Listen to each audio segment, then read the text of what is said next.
It was an icy day on the island of Sodor. The engines were working very hard. They didn't mind the cold because they had toasting hot fireboxes to keep them warm. That evening, Sir Topham Hatt came to the sheds. He said. They said eagerly, and Sir Topham Hatt drove away. Teased Thomas. Percy whistled nervously. Sniffed James indignantly. Teased Thomas. Said James. James knew Jack Frost wasn't scary, but poor Percy wasn't so sure. Percy shivered. Meanwhile, James puffed along his route.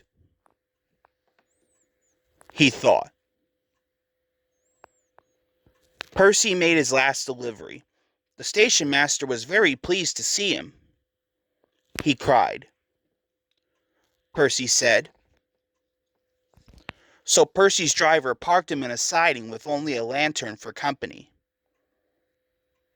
Said Percy.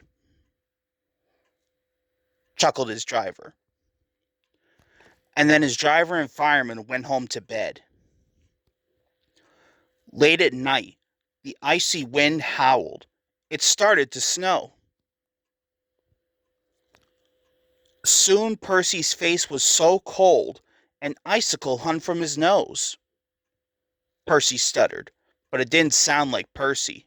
It was so cold, he could hardly make a sound. At last, James was on his way back to the sheds. In the fog, he saw shadows and strange and scary shapes.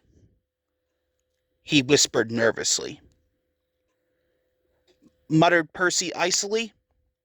Cried James.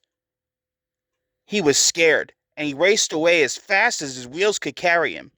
He didn't stop until he got back to the sheds. The next morning, Elizabeth brought plenty of coal. Elizabeth chuffed to Percy. The firelighters started Percy's fire. Soon his ice mask melted away. Tooted Percy happily, and soon he was as warm as toast. When Percy arrived at the sheds, James was bragging to the other engines.